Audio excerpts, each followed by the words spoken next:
ইন্নাকা লা তুখলিফুল মিআদ। আমাদের ভয় ভয় গেছে, সেইভাবে চলাচল গেছি। তারপরে আমাদের বিভিন্ন নেতা কর্মী বিভিন্ন সময় রাত্রে ঠিক মতন ঘুমাতেও পারেনি, ঠিক মতন চলাচল করতে পারেনি। সকলকে নামে 4টি তক্তা 100 মামলা গ্রহণ করতে হয়েছে। তো যাই হোক, আমরা সকল কিছুর মালিক ওপর আল্লাহর ইচ্ছায় আমরা 17 বছর পরে আজকে আমরা একত্রিত হয়েছি, আলহামদুলিল্লাহ। তো আমি আপনাদের কাছে একটাই কথা বলতে চাই, সেটা হলো আমি যেটাই হয়তো সকলে আমার সমাজে জানেন না, যারা আমাদের এলাকাবাসী এলাকার যাদের সাথে আমার সবসময় গবেষণা ছিল, তারা সকলে জানে আমি যেটাই আমি কিন্তু বিএনপির সাথী ছিলাম বা আসি বা চাইবো বা বিএনপির লোকজনের আপদে বিপদে যখন যে সকলের বিপদে বলেছে আমি কিন্তু তাদের পাশে দাঁড়িয়েছি। আমরা আপনারা এখানে সকলের পছন্দ লাগে যে আমি কাউকে 1 টাকা 15 করে টাকাকে বা কোনো এই কারণে আমি সবসময় কাউকে কেন্দ্র করতে গেলে দেখা যাচ্ছে দাম করতে গেলে দেখা সমস্যা আমি কিন্তু তাকে হেল্প করি। একটা কোথা থেকে না করে তাকে তাদের দিলাই ওখানে একটা খাতে দিয়েছি, তারপরে হেল্প করেছি।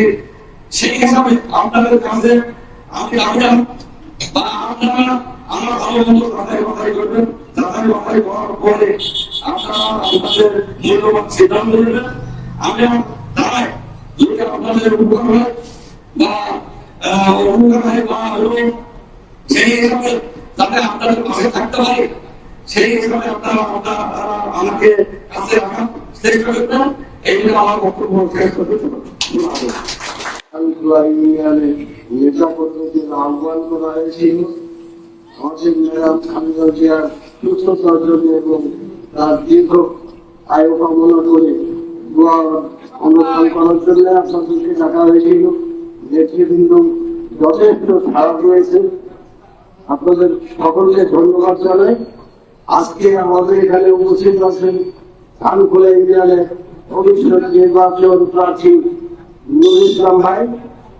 এর সঙ্গে আমরা বহুদিনের সঙ্গে তার সঙ্গে আমাদের সম্পর্ক, এই সম্পর্কের সমাজে আজকে আমরা ধানখোলা ইউনিয়নবাসী তাকে প্রতিশ্রুতি দিয়েছি বা প্রার্থী দিয়েছি, নির্বাচন করার জন্য অঙ্গীকার করিয়েছি এবং আমরা মাঝে ময়দানে যাচ্ছি আগামীতে যাতে সেই ধানখোলা ইউনিয়নে নির্বাচিত হয়ে ধানখোলা ইউনিয়নকে একটা সুন্দর পরিকল্পনা অভিজ্ঞতা ভালো মনের মানুষ হিসাবে পরিচিত হতে পারে এবং সাধারণ মানুষের বিপদে আপদে যাতে নুরুল ইসলামকে আমরা পাই সেই ওয়াদাবদ্ধ আমাদের সঙ্গে আমরাও তাকে ওয়াদা করেছি যে আমরা তাকে নির্বাচিত করবো।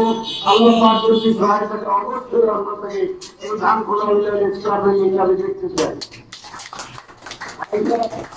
আমাদের ভিতরে ভুল ভ্রান্তি আছে আর রাজনৈতিক যে অবস্থা সামনে খেলায় এই গ্রুপিং রাজনীতিতে আমাদের যে সমস্যা গ্রাম অঞ্চলে শহরে নিয়োজন আলোচনা করতে নিয়োজন হয়তো উপলব্ধি করছে না।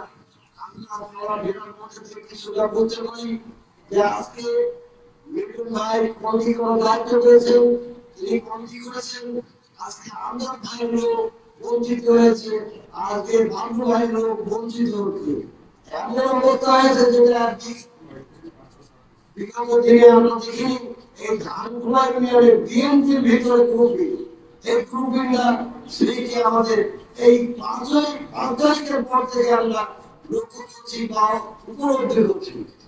তো আশা করি আমাদের যারা মাঠ পর্যায়ের কর্মী আছে বিএনপি, এই বন্ধুরা যাতে আমরা ঐক্যবদ্ধভাবে আগামীতে জাতীয় নির্বাচন করতে পারি সেদিকে আপনারা সবাই সজাগ লক্ষ্য রাখবেন। আমরা ধানের শীষের বাইরে নাই, কেউ কাউকে ভালো লাগতে পারে, কারোর গর্বকে ভালো লাগতে পারে, কাউকে আমজাদ মিয়াকে ভালো লাগতে পারে, কাউকে মেরিটনের ভালো লাগতে পারে। তাই বলে আমরা বিএনপি থেকে যে ছিটিয়ে বিজেপি তাদের লোকজন পেয়ে যাই। আমাদের গ্রুপ করলে সে বিএনপি করে না, আপনার গ্রুপ করলে সে বিএনপি করে না।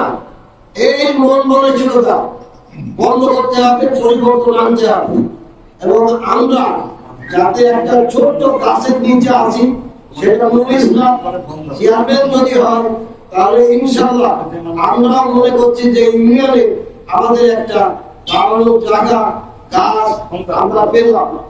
এই গাছটিকে যদি আমরা বাঁচিয়ে রাখি বা প্রতিষ্ঠিত করতে পারি তাহলে হয়তো আমরা যে বঞ্চিতটা বর্তমানে হচ্ছি আগামীতে সেই বঞ্চিত হব না।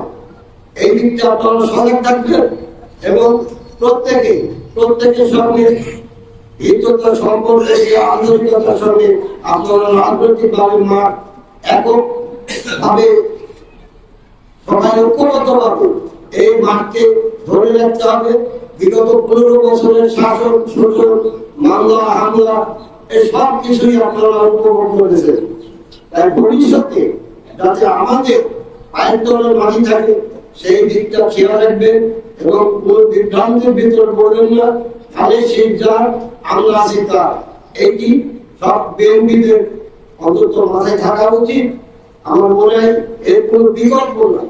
আর যদি আমরা এই পথভ্রষ্ট হই তাহলে আবার আমাদের হয়তো 5 বছরের ভোগান্তি ভুগতে হবে।